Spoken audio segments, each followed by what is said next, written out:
안녕하세요. 오늘도 사연살롱을 찾아주셔서 감사합니다. 거지 같은 시댁 식구들 때문에 이혼할 뻔한 거 참고 또 참아온 사람이에요. 지금 생각해보면 그 세월을 어떻게 버텨왔나 제 자신이 대견스럽기까지 하다니까요. 그런데 극강의 인내 끝에 저에게 큰 복이 주어졌네요. 시댁 식구들 중 유일하게 제게 잘해주었던 시부로부터 말이죠. 옛날 조선시대 같았으면 절대로 효부라고 나라에서 비석이라도 세워줘야 마땅해요. 그 정도로 시댁의 온갖 희생 다 하고 살았어요. 그런데 제가 가장 싫어하는 말이 뭔 줄 아세요? 바로 딸 같은 며느리예요. 제가 가장 싫어하고 혐오했던 우리 시모가 저한테 일 시켜먹고 희생을 강요할 때 꼭 딸 같은 며느리라고 하더라고요. 참내, 딸은 무슨... 시모는 서울에서 살며 대학물 좀 먹었다며 온갖 고상한 척 다 하던 동서들한테는 진짜 딸처럼 잘해주더군요. 근데 시댁에서 합가하여 같이 살던 전 딸은커녕 머슴 부리듯 했어요. 지금 와서 또 옛일을 떠올리자니 우라통이 치밀어 오르네요. 사람은 누구나 다 인정받고 싶어 하잖아요. 그래도 제 수고로움을 인정해주고 그나마 사람 대접해줬던 남편과 시부가 있어서 이혼 안 하고 버틸 수 있었어요. 그런 시부가 지금 거의 사경을 헤매고 있어서 마음이 너무 아프네요. 돈이고 뭐고 내가 의지했던 어른이 이 세상을 떠날 것만 같은 게 공포스럽기까지 합니다. 한평생 벼농사 짓고 소처럼 일만 하며 고생한 시부인데 고 하나 다름없던 절 딸처럼 대해준 착한 시부가 너무 불쌍하게 느껴져요. 사고뭉치 시모가 그동안 도박이다 사치다 바람이다 해서 날린 돈만 아니었어도 진작 시내에 건물 하나는 올렸을 텐데 옆에 내 잘못 만나 시부가 참 고생 많이 하며 사셨네요. 시부가 몇 달 못 사시고 돌아가실 것 같은데 만일 그렇게 되면 이제 시댁 식구들과는 연 끊고 살려고요. 그게 제 정신건강에 좋을 듯 해서요. 나한테 뭐 이득되는 대단한 가족이라고 꾸역꾸역 연락하며 지내겠어요. 이건 진짜 가족도 아니에요. 시댁 식구들은 우리한테 행여 좋은 일이라도 생기면 질투하기 바빴어요. 반대로 자기네들한테 좋은 일 생기면 자랑하고 우리 가족 비교하며 깎아내리기 일쑤였어요. 이 집안의 큰아들인 남편과 제가 대학 문턱에도 못 가봤고 그 밑으로 시동생 둘과 동서 둘 다 지방대나 나왔거든요. 사실 이름 없는 대학이고 등록금만 내면 들어갈 수 있는 곳이지만 지방대 나와서 서울에 살고 있다는 것만으로 얼마나 으스대던지 아주 꼴사나운 적이 한두 번이 아니었죠. 이게 무슨 가족인가요? 이렇게 서로 스트레스 주고받을 관계라면 애진작에 청산하는 게 맞는 것 같아요. 오늘은 아주 시댁욕 좀 제대로 한번 해보렵니다. 그래야 제 속이 좀 후련해질 것 같아서 말이죠. 제가 어디 가서 시댁욕을 할 수 있겠어요. 공감 잘해주시는 사연살롱 구독자분들께만 몰래 해야지. 다른 곳에 가서 남편 가족 욕해봤자 누워서 침 뱉기죠 뭐. 제 이야기 좀 끝까지 들어주시고 제 수고로움을 좀 알아주시면 감사하겠습니다. 지금부터 시작해볼게요. 전 엄마 얼굴도 기억이 나지 않아요. 엄마는 절 낳다가 피가 멈추질 않아 돌아가셨거든요. 아마 지금으로 따지면 완전 전치태반이었던 것 같아요. 전치태반이라는 게 배 위쪽에 있어야 할 태반이 아래쪽에 드리워져 있어서 아이를 자연분만하면 진짜 위험한 상황인 거잖아요. 근데 저희 엄마 아빠는 산부인과 갈 돈도 없어서 전치태반이건 뭐건 알지도 못하고 집에서 절 낳으셨대요. 시골 동네에서 가장 아이를 많이 받아왔다는 산파 할머니에게 부탁해서 말이죠.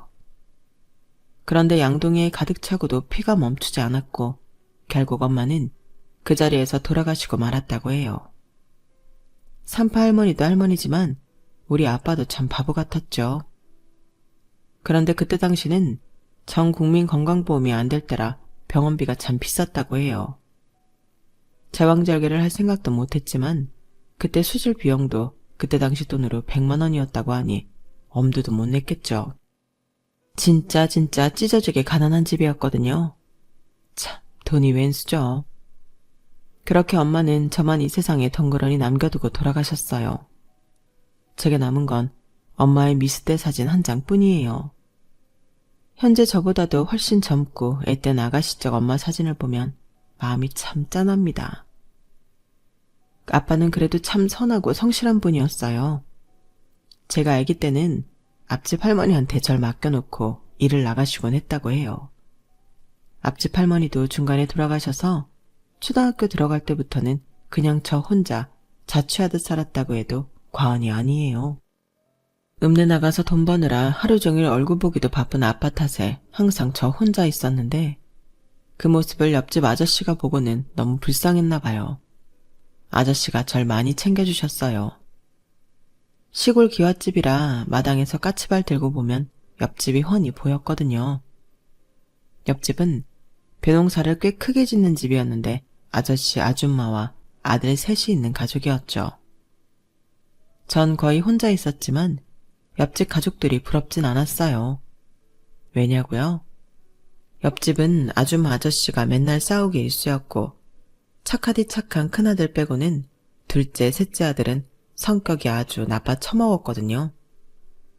큰아들은 자기 아빠 성격을 닮고 둘째, 셋째 아들들은 자기 엄마 성격을 닮은 게 틀림없었죠. 맨날 복잡거리며 지지고 볶고 싸우는 그들을 보며 차라리 아빠와 단둘이 조용히 지내는 제가 평화롭다고 생각했었어요. 그런데 옆집 아저씨는 늘 혼자 노는 제가 안쓰러웠나 봐요. 고맙게도 먹을 것 등을 많이 챙겨주셨어요. 민선아, 오늘도 학교는 잘 다녀왔니? 그래, 저녁 먹을 반찬은 있고? 또 냉장고에 아무것도 없지? 에휴, 어린 것이 애미도 없이 혼자서 밥 챙겨 먹는 거 보면 참 불쌍하기도 하지. 자, 여기 담 너머로 우리 집에서 만든 김치전을 좀 줄 테니 어서 바꿔라. 우리 집 옆에 내가 알면 또 지랄 발광을 할 테니 아줌마 보기 전에 얼른 받도록 해. 아저씨 감사합니다. 저번에 주신 시금치 나물도 잘 먹고 있는데 또 주시는 거예요? 맨날 얻어먹기만 해서 죄송해요. 제가 반찬을 잘 못해서. 이렇게 담 너머로 옆집으로부터 김치전을 받고 있는데 하필 아줌마한테 딱 걸리고 말았어요. 아니 여보, 또 저 거지년한테 적설하듯 반찬 내주는 거예요? 우리가 뭐 재벌이라도 돼요? 우리 먹을 것도 모자라는데 왜 자꾸 남의 집 것까지 챙겨주려 하는 거예요? 나한테 그렇게 좀 돈을 써봐요. 내가 돈 달라고 하면 눈에 쌍심지를 켜고 죽일 듯 노려보더니만. 아니 이놈의 옆에 내가 이제 초등학생인 여자애가 애미도 없이 혼자 쓸쓸히 밥 먹는 게 하도 안 돼 보여서 안 먹는 반찬 좀 내주는 게 그리도 아까워? 뭐? 내가 당신한테 돈을 안 준다고? 지금껏 당신이 가져간 돈 다 어디다 썼는데 맨날 화투판에 갖다 바치고 시골 사는 옆에 내가 뾰족구두 산다 명품백 산다 난리치면서 뺏어갔잖아. 그런 당신을 믿고 달라는 대로 돈을 다 주면 내가 바보 천치지? 저 때문에 괜히 옆집 아줌마 아저씨가 싸우게 된 것 같아 너무 민망했어요. 전 그냥 조용히 저희 집으로 들어갔죠. 그 후로도 옆집 아저씨는 아줌마 눈을 피해 그 집 큰아들인 현식이 오빠를 시켜서 제게 국과 반찬을 갖다 주곤 했어요. 몸둘 바를 모를 정도로 너무나도 감사한 일이었죠. 그런데 어느 날이었어요. 늘 웃으며 정답게 대해주던 아저씨가 일그러진 다급한 얼굴로 제게 헐레벌떡 뛰어와서 대뜸 소리치셨어요. 민선아, 아유 불쌍한 것, 이 일을 어쩔꼬. 네 아버지가 돌아가셨단다. 읍내 건물 짓는 공사판에서 자재가 머리 위로 떨어지는 바람에 그 자리에서 돌아가시고 말았대. 얼른 경운기 뒤에 타라. 이 아저씨랑 네 아빠한테 가자꾸나. 아빠는 병원 응급실로 실려가셨단다. 전 슬퍼할 겨를도 없이 상황 파악도 제대로 안 된 채 아저씨가 모는 경운기에 올라탔어요. 너무 놀란 제 옆에 현식 오빠가 제 손을 꼭 잡아주면서 함께 타고 병원으로 갔죠. 민선아, 너무 충격받지 말어. 이 오빠도 아직 중학생밖에 안 돼서 세상살이 아무것도 모르지만 사람이 살다 보면 별별 일이 다 있는 거니까. 설사 네가 혼자 되더라도 우리 집이 바로 옆집이니까 최대한 도와줄 테니 걱정 말어. 초등학교 6학년과 중학생의 대화치고는 참 성숙하죠. 그만큼 진중하고 착했던 현식 오빠만 믿고 응급실에 도착했어요. 처참한 아빠의 마지막 모습까지 확인했죠. 내 곁에 현식 오빠와 아저씨가 있었기에 가능했을 거예요. 아니면 겁 많고 어린 제가 아빠의 시신을 확인할 수 있었겠어요? 그런데 사실 그 다음부터는 기억이 잘 나지 않아요. 얼마나 충격을 받았던지 아빠의 처참한 모습을 보고는 쓰러지고 말았다고 하네요. 눈을 떠보니 이미 며칠이 지나 있었어요. 물론 아빠 돌아가시기 전에도 워낙 바쁘셔서 저 혼자 자취하는 거나 다름없었지만 이 세상에 나 혼자밖에 없다고 생각하니 두려움이 엄습했어요. 절 아는 어른들은 죄다 고아원에 가라고 권유하셨어요. 거의 등 떠밀다시피 말이죠.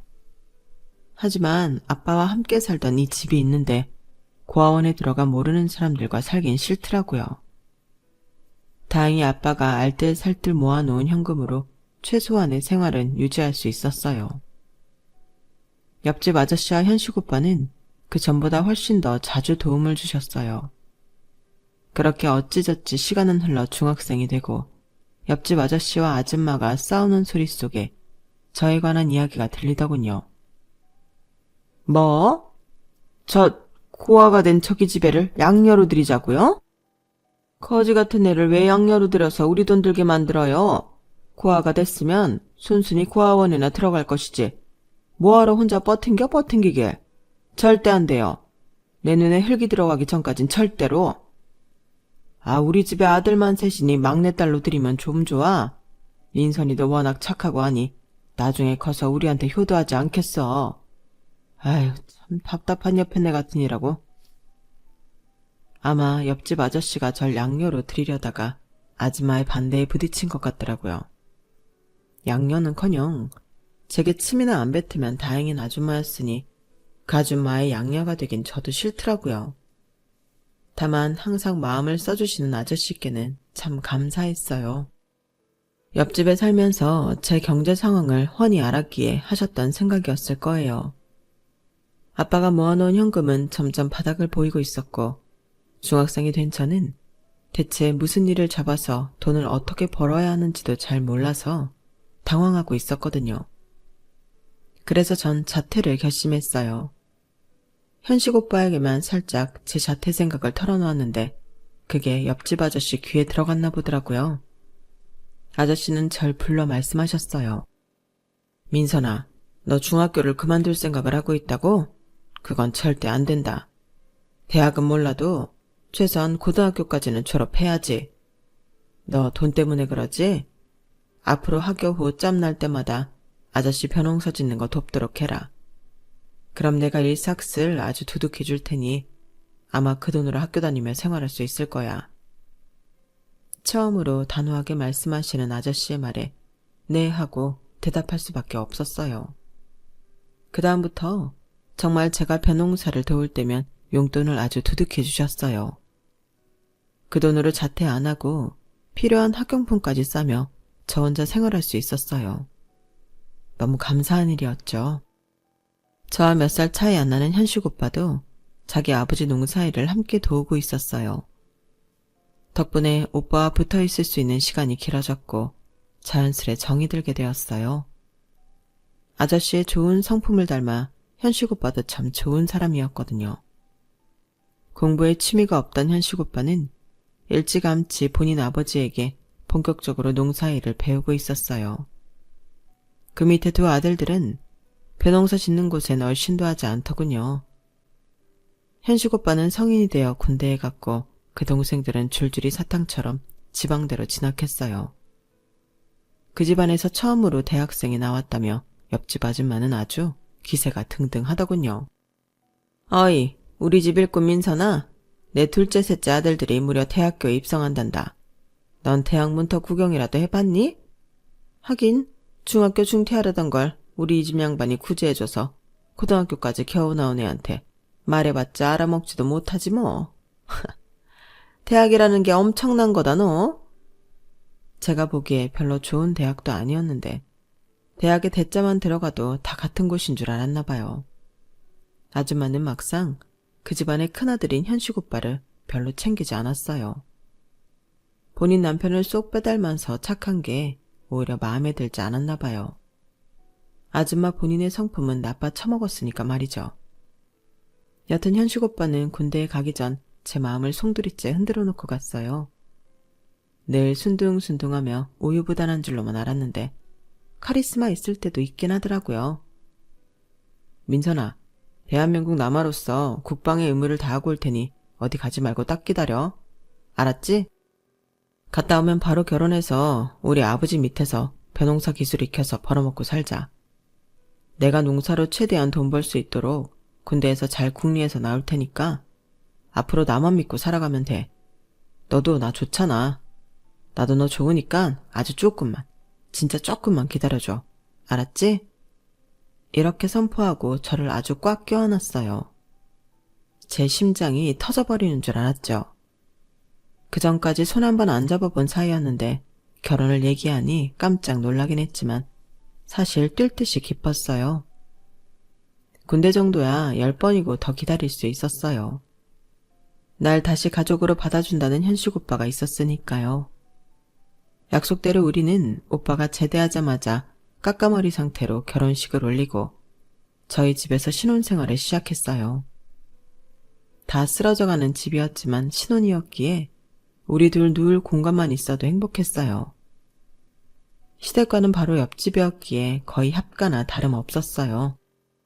저희 부부와 옆집 아저씨였던 시부는 저희를 참 예뻐하고 지지해 주셨지만 시모와 시동생들은 왜 이렇게 우릴 못살게 굴던지 지금 생각해도 한숨만 나오네요.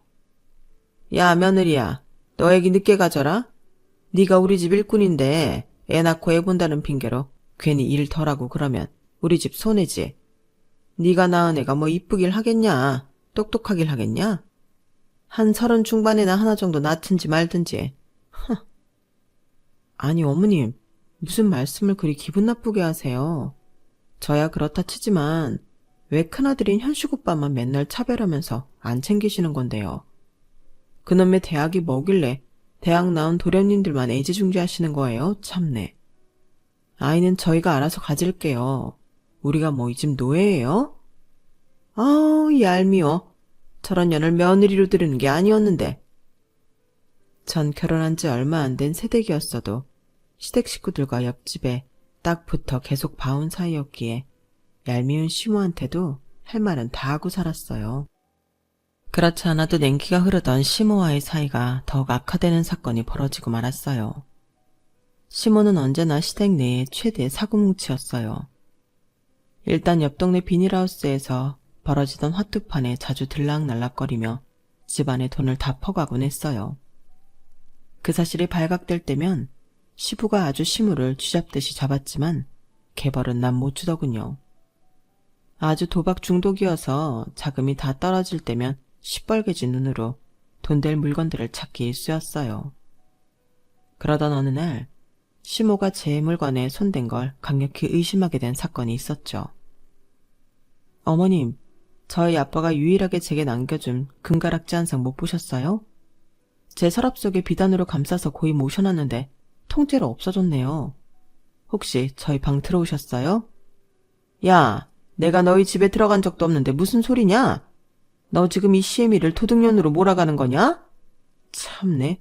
부모 없이 못 빼어먹은 년을 며느리로 들였더니 내가 졸지에 도둑 취급을 다 받는구나. 아우, 환장하겠네. 시모는 억울하다는 듯이 방방 뛰었어요. 그런 시모를 더 추궁할 수는 없었죠. 그래도 안심이 안 돼요. 남편한테 말하고는 아주 조그만 홈캠을 인터넷으로 사서 몰래 설치해뒀어요. 저와 남편이 농사일을 하러 나가서 집안에 아무도 없을 때만 켜놓았어요. 홈캠을 설치하고 딱 하루 만에 범인의 덜미가 잡혔어요. 너무 당연하게 예상했던 시모가 우리 집에 들어와 옷장을 뒤지고 있더군요.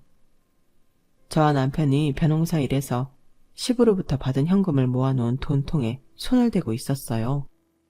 하도 어이가 없어서 캠 화면을 시모한테 보여주며 따졌어요. 저보다 남편이 더 열을 내더군요. 아니 엄마, 훔쳐갈 사람이 따로 있지 큰아들 부부 돈에 손을 대요. 아빠가 생활비 따로 드리잖아요. 그거 다 어디에 쓰고 이 돈은 뭐 하게요? 화투판에 갖다 버리려는 거예요, 또? 벌써 수십 년째잖아요. 그 벌은 못 고치는 거예요? 진짜 지겹네요. 엄마, 우리 집 살림 거들낼 셈이에요? 야, 쉿, 니네 아빠 틀을 나. 내가 큰아들이 너를 어떻게 키웠냐? 그리고 부모로서. 아들, 딸 돈에 손도 못 대냐? 그렇다고 엄마 모습을 이렇게 영상으로 찍어도 되는 거냐? 완전 몰래카메라 아니야. 어쨌든 이번만 그냥 조용히 넘어가 줘. 내 다시는 니네 돈에 손 안 댈게. 네 아빠한텐 비밀로 해줘라. 알았지? 그놈의 딸 같은 며느리라는 말로 절 희생시킨 일이 얼마나 많았는지 몰라요. 정작 며느리인 전 시모를 엄마같이 생각지도 않는데 맨날 고된 일 시킬 때나 자기가 불리할 때만 딸 같은 며느리라고 하더군요.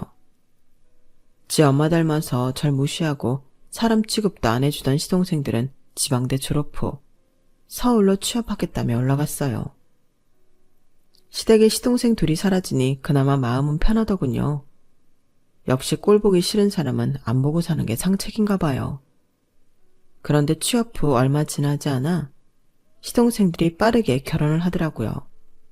어쩜 둘 다 똑같이 속도 위반을 해서 아기 가진 상태로 말이죠.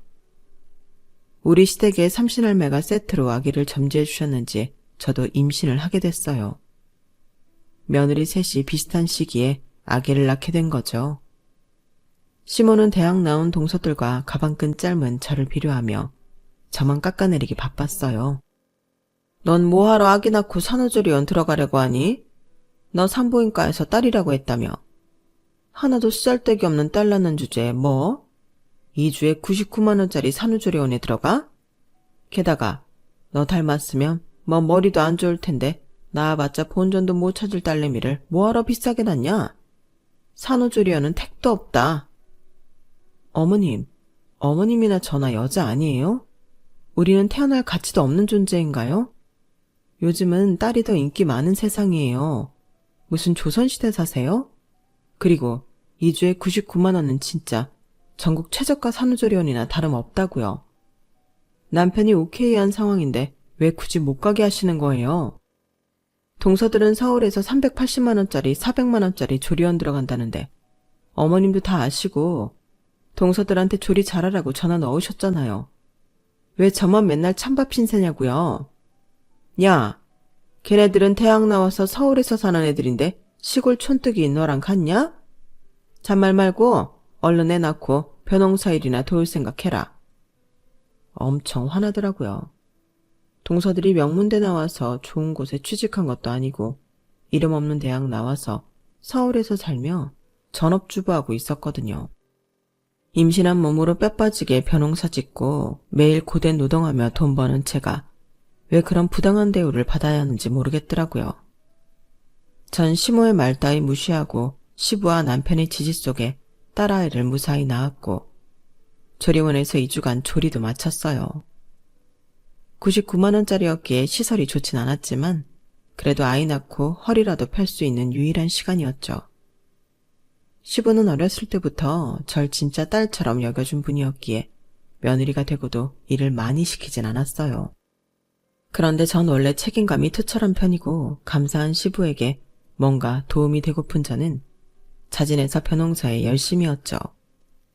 그게 제가 받았던 은혜를 갚는 길이라고 생각했거든요. 그런 고마운 시부의 건강에 적신호가 켜졌어요. 원래도 신장이 안 좋았었는데 농사일이 바빠 건강을 제대로 챙기지 못한 탓에 점점 악화되고 만 거였죠. 급기야는 몸이 퉁퉁 붓고 통증이 너무 심해져서 쓰러지기까지 했어요. 그제서야 큰 병원 가서 검사를 받아봤죠. 남에게 부탁도 잘 못하던 시부는 아주 어렵게 가족들을 모아놓고 간청을 했어요.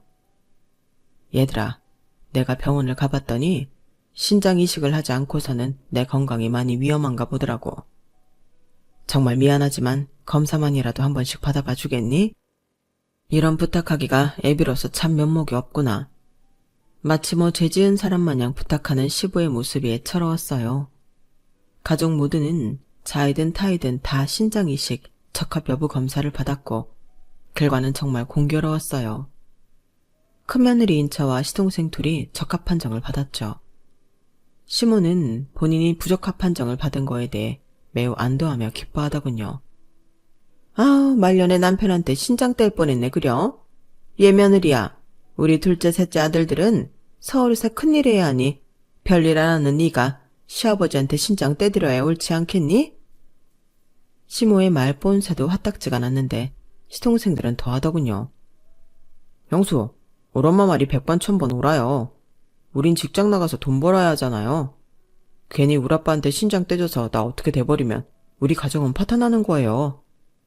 그러니 집에서 노는 형수가 우리 아빠 신장 이식 도와드리는 게 맞는 것 같아요. 뭐라고요? 도련님, 전 뭐 집에서 놀아요? 벼농사 한 번이라도 지어봤어요?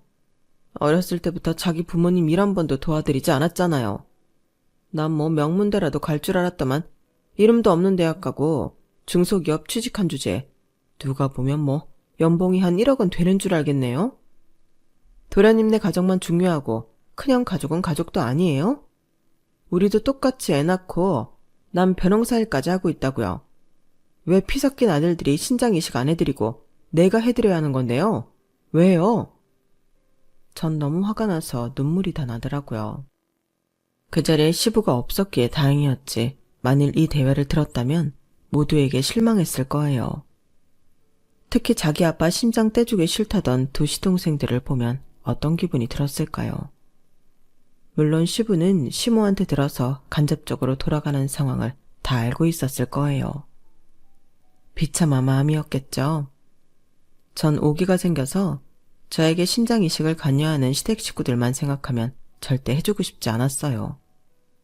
속으로 갈등이 많이 되더군요. 하지만 부모님 다 돌아가신 저를 입양까지 생각하며 진짜 친딸처럼 대해주신 시부의 건강이 악화되고 있다고 생각하니 마음이 찢어졌어요. 전 남편과 상의 후 중대한 결정을 내렸어요. 바로 시부에게 달려가 말씀드렸죠. 아버님, 제가 신장 떼어드릴게요. 절 어릴 적부터 저를 딸처럼 걷어주신 아버님한테 아까운 게 뭐가 있겠어요. 이거 희생이라고 생각하지 않아요. 아버님 오래 사실 수만 있다면 뭔들 못하겠어요. 제 말을 들은 시부는 펑펑 울더군요. 시부가 그렇게 서럽게 우는 건 처음 봤어요. 민선아, 내 너를 진짜 딸처럼 여기고 있다만 이렇게까지 날 위해 큰 결심을 해줄 줄은 몰랐다. 둘째, 셋째 아들놈들이 다 싫다고 내뺀 거 내 모르는 거 아니다. 정말로 너무 미안하고 면목이 없다. 다 늙어서 생명 더 연장하겠다고 이렇게까지 하는 게 옳은 일인지도 잘 모르겠다. 아버님께서 그렇게 우시니 저도 눈물이 나네요. 그런데 아버님, 또 한 가지 드릴 말씀이 있어요. 이곳은 하도 시골 골짜기라 우리 딸 소라가 걸어서 다닐 만한 유치원도 없고 하니 앞으로 시내로 나가서 살려고 해요. 안 그래도 저희 집 너무 오래되고 좁은 집이라 비 새고 눈 새고 난리도 아니거든요. 돈은 그동안 모아놓은 것과 대출로 해결하려고 해요. 소라 아빠도 시내에서 할 수 있는 일을 찾고 있어요. 워낙 성실하고 착한 사람이니 어떻게든 되겠죠 뭐. 그렇게 눈물바람을 하고 몇 주 후 시부에게 신장 한쪽을 떼어드리는 대수술을 했어요. 현재 살던 곳에서 충분히 휴식을 취한 후 계획대로 시내로 나가서 따로 살게 됐어요. 남편이 트럭 운전을 기가 막히게 잘했기 때문에 인쇄업체의 배달 전문기사로 취직이 되었어요. 시내에 집은 어떻게 구했냐고요? 저희는 부족한 돈을 대출로 해결하려 했는데 고맙게도 시부가 목돈을 준비해 주셨어요. 그 돈으로 무려 27평 아파트에 전세로 들어갈 수 있게 되었죠. 정말 꿈만 같았어요. 방 3개에 화장실 2개나 되는 집이라니. 소라와 저희 부부 이렇게 세 식구가 살기에는 대궐같이 느껴졌죠. 저희가 분가하는 과정에서 시모가 어찌나 들깨처럼 헐뜯고 물어뜯었는지 몰라요. 근데 그 이유가 다 뭔지 아세요? 일 시켜먹을 큰 며느리가 없어진다는 게 시모의 가장 큰 불만이었어요. 아유, 이 나쁜 년놈들이 늙은 노모 아버지를 버리고 기어코 따로 나가 산다는구나. 니네가 우리 부부를 버리고 잘 먹고 잘 살 것 같으냐? 그럼 이 집 살림은 다 누가 하냐? 다 늙어서 온 뼈마디가 다 아픈 내가 하리? 아님 신장이식 받고도 저렇게 골골대는 네 시아버지가 하리. 넌 진짜로 독한 년이로구나. 그러니까 애미애비 없이도 이렇게 잘 먹고 잘 살아왔지. 썩을년. 전 너무 화가 나서 그동안 속에 썩혀왔던 말들을 시모한테 다 내뱉어버렸어요. 어머님, 난 이 집에 시집와서 지금껏 노예처럼 일 다 하고 살림 다 하고 살았어요. 옆집에 살았지만 담장 맞대고 살았으니 시댁살이 하는 것과 마찬가지였다고요. 어머님께서 화투친다 콜라텍 다닌다 하면서 밖으로만 돌 때 이 집 살림 누가 다 했나요? 그런 절 보고 따뜻한 말 한마디 해준 적 있나요? 맨날 가방끈 짧다, 돈 한 푼 없는 고 하나 다름없는 애를 큰 며느리로 들었다면서 무시하기 일쑤였죠. 그러는 어머님은 뭐 얼마나 상류층이고 많이 배웠어요? 나 더 이상은 이렇게 못 살겠어요. 우리 딸은 나 같은 대접 안 받게 피아노도 가르치고 영어도 가르치면서 공주님처럼 키울 거예요. 나도 시내 나가서 번듯한 아파트 한번 살아보자고요. 그렇게 내지르고 분갈을 했어요. 그런데 그게 시모한테 하는 마지막 말이 될 줄은 꿈에도 몰랐어요. 너무도 건강했던 시모는 그 후에도 주구장창 비닐하우스에서 열리는 도박판을 전전했어요. 답답할 정도로 착한 시부가 이혼만은 안 할 거라는 확신이 있었던지 시모는 나이 들수록 더 막 살더라고요. 일주일 후 시모는 그토록 좋아하던 화투판에서 화투장을 껴안고 심장마비로 그 자리에서 쓰러져 돌아가셨다고 하더군요. 차라리 화투장 껴안고 있을 시간에 논이나 들에라도 나가 뜀박질이라도 해서 건강관리나 할 것이지 부질없는 도박만 하다가 저 세상으로 가버렸죠. 시모의 장례식장에서 동서들은 한쪽 구석에서 손톱 손질이나 하고 앉아있고 잠이나 쳐 자더군요. 그래도 가족이 죽었는데 화장은 또 왜 이리 귀신같이 허옇게 하고 마스카라까지 쳐 바르고 앉아있던지 너무 꼴보기 싫었어요. 큰형님으로서 입 바른 소리 좀 했죠. 둘째 동서 그리고 막내 동서 무슨 안진뱅이라도 된 거야? 나만 며느리야? 얼른 일어서서 조문객이라도 제대로 맞으라고. 뚫린 입이라고 동서들은 투덜대며 반항이 됐어요. 특히 어린 막내 동서가 더 싸가지가 바가지더군요. 형님, 어디다 대고 함부로 이래라 저래라 하는 거예요. 나이도 저랑 동갑이면서 진짜로 형님 대접이라도 받고 싶은 건가? 고졸한테 갑질당하려니 참내 가짜나서 정말. 아, 나 피곤하고 우리 아이도 피곤해서 그만 서울로 올라가야겠어요. 남은 장례는 애기 아빠가 뭐 알아서 하겠죠. 전 이만 갑니다. 막내 동서가 아이 데리고 서울로 가버리니 둘째 동서도 눈치 보다가 슬금슬금 내빼더라고요. 화가 머리끝까지 났지만 장례식장에서 더 이상 큰 소리 낼 수 없어서 보내버렸어요. 시부는 신장수술 이후로 어찌된 일인지 100% 컨디션을 회복하지 못하고 이빨 빠진 호랑이처럼 맥을 못 추고 있었어요. 그런 상황에서 시모가 죽고 가족들 간에 큰 소리까지 나자 이 모습을 지켜보면서도 동서들을 혼내지 못하더라고요. 제게 다가와 이런 말씀만 전할 뿐이었죠. 큰며느리야, 아래 동서들이 저렇게 큰형님을 대접 안 해주고 서울로 내빼버려서 네가 많이 속상하지? 내가 너의 맘 다 헤아리고 있다. 나중에 내가 대신 다 갚아줄게. 이게 다 집안 단속, 자식 예절 교육 제대로 못 시킨 시애비 탓이다. 다 내 탓이야. 어른이 제 앞에서 이렇게 말씀하시는데 제가 더 뭐라고 하기가 좀 그렇더라고요. 시부의 슬픈 눈을 보니 저도 같이 슬펐죠. 눈물이 그렁그렁하던 시부의 눈에서 앞으로 다가올 자신의 분행을 직감한 듯 했어요. 시모가 돌아가시고 난 뒤 얼마 지나지 않아 심장이 덜컥 내려앉는 전화 한 통이 왔어요. 김매철 씨 가족 되십니까? 농사 짓다가 쓰러지셔서 현재 병원으로 이송 중입니다. 얼른 병원으로 와주시겠습니까? 김해철은 바로 우리 시부의 이름이었어요. 저와 남편은 우리 딸 소라를 한 동네 지인에게 잠깐 맡기고 총알 택시를 타고 병원으로 향했어요. 다행히 시부는 얼마 지나지 않아 의식이 돌아왔고 몸은 축 처졌지만 말도 할 수 있었어요. 저와 남편은 혹시나 하는 마음에 시동생들과 동서들에게 시부의 입원 소식을 알렸어요. 전화는 안 받더니 카톡 답장은 하긴 하더군요. 그 대답은 가관이었지만요. 뭐 아버님이 돌아가시기라도 했어요. 저희 바빠요.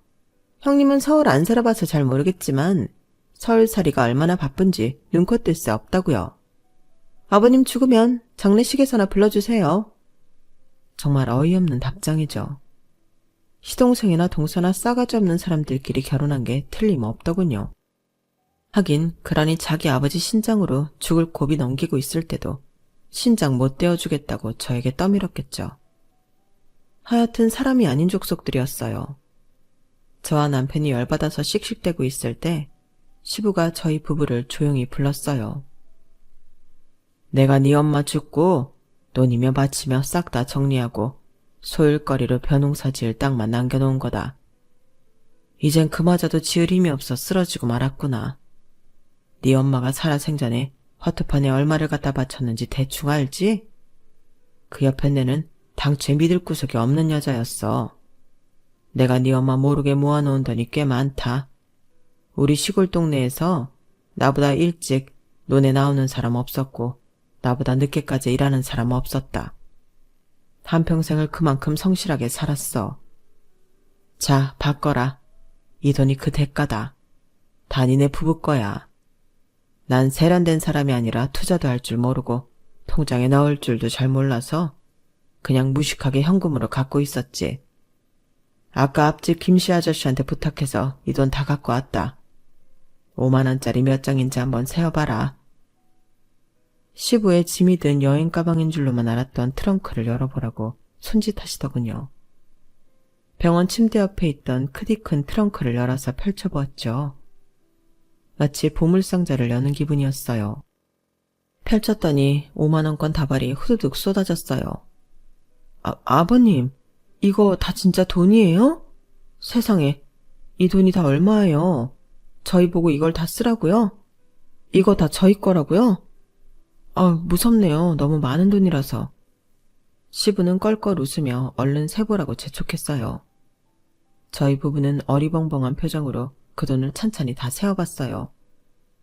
총 금액은 무려 7억 4천만 원이었어요. 시부가 본인을 아무것도 모르는 무식한 사람이라고 했지만 아니었어요.